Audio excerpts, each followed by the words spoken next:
खोटे? ही एक लीडरनी लावलेली आयडिया. त्या आयडियाचं आउटपुट त्या लीडरला मिळणार का नाही मिळणार? हा, मिळणार का नाही मिळणार? आयडिया ट्रेनिंग अँड सपोर्ट शिकवलं जातं तुम्हाला. कशी पॅन्ट घालायची, कसं शर्ट घालायचा, टाय कुठला मॅच करायचा, सॉक्स पांढरा घालायचा का पिवळा घालायचा, गोळ पडलेला सॉक्स नाही घालायचा, अंगाला परफ्यूम मारायचं, दात 2 वेळा घासायचं, अंगाला वास येऊन नाही द्यायचा. शिकवलं जातं का नाही जात? अरे बोला की खरे का खोटे? चांगलं काय शिकवलं जातं. असं नको राहिला तुम्ही घरात गेले आणि घरात वासच वास. ती बाई म्हणती 2 लाख का नको याला घराच्या बाहेर काढ.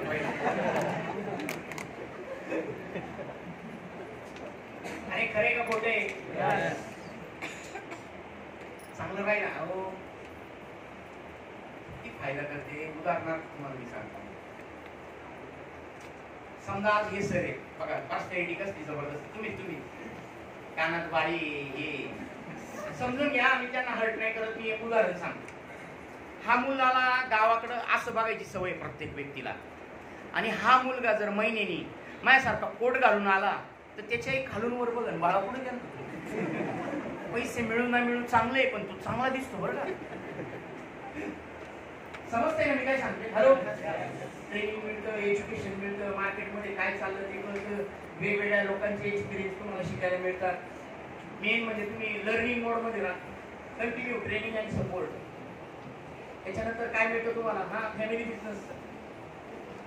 आपल्या टीम मध्ये आहे प्रकाश चौगुले सर, मॅडम आणि सर दोघंही करतात. आता त्याची काय किती फॅमिली बिझनेस मॅडम पण करतात, सर पण करतात. कितीतरी उषा माने मॅडम, मीना माने मॅडम, परदेशी मॅडम, लोहार फॅमिली, हे सगळे एमटीसी आणि आबूची नावं सांगितली मी तुम्हाला. हसबंड पण करतात, जेंट्स पण करतात. Hello, family business. अहो आमचं आता संजू सर दत्ता सर आमच्या इकडे आले पुण्यामध्ये. फॅमिली बिझनेस विथ फॅमिली आहे. खूप चांगलं बॉन्डिंग होतं, खूप चांगलं. म्हणजे ह्या लेवलला बॉन्डिंग होतं की खरेदी जरी लेडीजला एकत्र करायची असेल ना कुलू मनालीची, तर ते एकत्र 3-4 जणी जातात खरेदीला मॉलला. मग काय लेवलचं बॉन्डिंग असेल तुम्ही विचार करा. Family business. सख्या भावाला बोलवी का नाही माहित नाही पण संतोष सरांना बोलावणार. अरे दत्ता सरांचं उदाहरण घ्या. त्यांच्या गावात त्यांच्या समाजात किती लोक असतील, मला बोलवलं माझ्यासारख्या पोरला पाया पुजायला.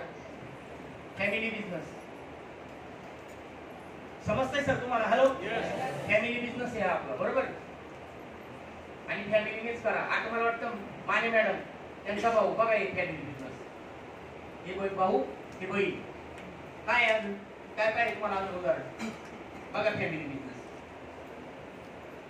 सहसा हे यांना गिफ्ट देतात, यांना गिफ्ट दिले, बरोबर ना. फॅमिली आणि हायली एज्युकेटेड आहे, मास्टर डिग्री, बरोबर ना सर. फॅमिली बिझनेस दोघांची मास्टर डिग्री. बघा किती भारी बिझनेस. वर्ल्ड टूर पुढे गेलं, फिरायला भेटते वेगवेगळ्या ठिकाणी. पाणी झालं, मलेशिया झालं, दुबई झालं, 3 देश तर माझे झाले. वेगवेगळ्या ठिकाणी जायला मिळतं. अहो 2 वर्षाचा मुलगा आहे माझा. आज संध्याकाळी घरी गेलो ना बघा 1 वाजता, जर चुकून जागा असेल ना, पहिला आल्या काय करणार माहिती आहे? पप्पा पप्पा पप्पा. मी त्याला जवळ घेणार, खणकेनी काना खाली बाळा. याला काही घेऊन दिली मी WTC.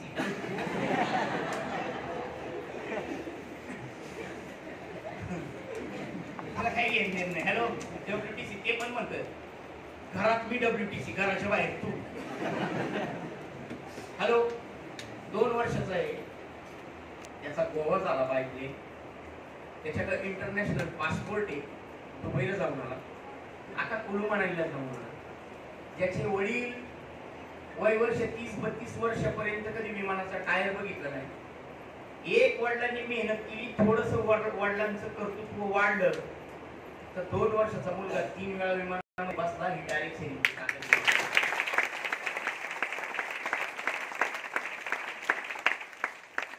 आणि मला खूप भारी वाटतं ज्यावेळेस काही मुलींची, मला 7 वर्षाची मुलगी आहे, ज्यावेळेस ते स्कूटरवर जातात, एमएटीव्ह जातात, रिक्षात जातात किंवा एखाद्या वॅगनरवर जातात आणि ज्यावेळेस मी फॉर्च्युनर घेऊन जातो ना, प्राऊड वाटतं हे साखर बाप.